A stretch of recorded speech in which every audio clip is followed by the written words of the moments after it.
अशोक चौधरी के बारे में हमने पहले ही कह दिया कि ये बिहार का पहला सर्वदलीय नेता हैं।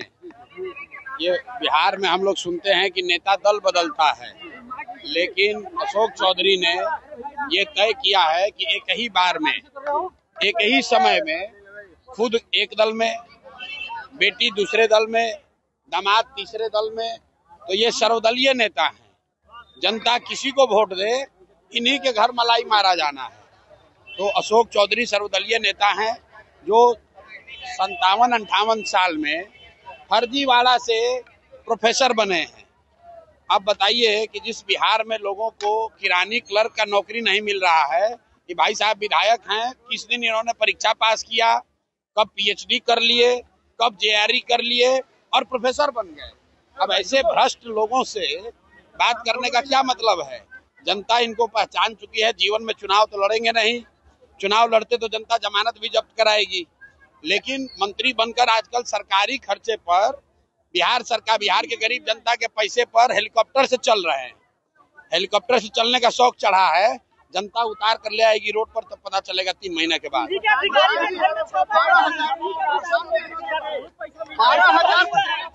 भैया ऐसा है कि बिहार के सबसे भ्रष्ट नेता जो हैं, अगर आप लोग ऑनलाइन सर्वे कर लीजिए, कोई भी आप अपने अपने प्लेटफॉर्म पर डाल दीजिए कि बिहार का सबसे भ्रष्ट नेता कौन है 3, तो उसमें नाम आएगा अशोक चौधरी का, उसमें नाम आएगा मंगल पांडे का, उसमें नाम आएगा दिलीप जायसवाल का।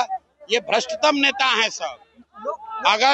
अगर किसी अधिकारी के यहाँ पैसा मिला तो सीधा कह देगा कि भाई हमारा नहीं है, तो वो तो मानेगा नहीं। लेकिन बिहार की जनता जानती है कि ये आदमी, ये तीनों चारों नेता इतने भ्रष्ट हैं। आप बताइए कि घर घर से जो वसूली हो रहा है, बिहार की जनता में जो भ्रष्टाचार का जो सामना करना पड़ रहा है, आखिर ये पैसा जा कहाँ रहा है?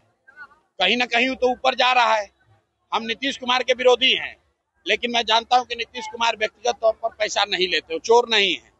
लेकिन नीतीश कुमार के इर्द गिर्द जितने ये सब नेता हैं, चूंकि नीतीश कुमार की शारीरिक मानसिक हालत अभी ठीक नहीं है, तो पूरा बिहार से लूट के ही तीनों चारों पैसा जमा कर रहा है। जब हमने कहा है कि जब 3 महीना के बाद जन स्वराज का व्यवस्था बनेगा, तो ये 100 सबसे भ्रष्ट नेता और अफसर, छोटे लोग नहीं, बड़े नेता और बड़े अफसर, 100 सबसे बड़े नेता और अफसरों को चिन्हित किया गया है। इनको समयबद्ध कार्रवाई होगी। इनके और इनके आने वाली पीढ़ियों से बिहार से लूटे गए पैसे का हिसाब होगा, इनसे वसूली होगी। इनको दौड़ा दौड़ा कर मारा जाएगा। ये आप देखिए,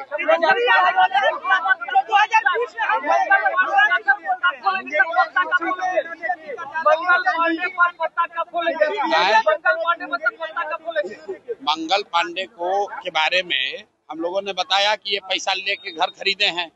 जब कोविड में आप और हम सब लोग परेशान थे, तो बिहार के स्वास्थ्य मंत्री दिल्ली में फ्लैट खरीद रहे थे।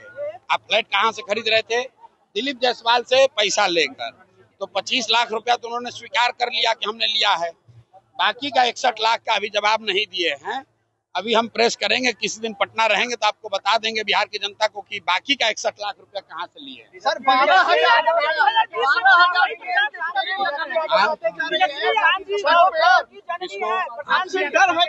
अच्छा देखिए, सुनिए, रुकिए। ये कह रहे हैं कि तेजस्वी यादव कह रहे हैं कि मुंगेरी लाल के सपने मत देखिए। तो इस बिहार में खाली तेजस्वी यादव और लालू यादव के लड़कों को सपना देखने का अधिकार नहीं है, बिहार के सारे युवाओं को सपना देखने का अधिकार है।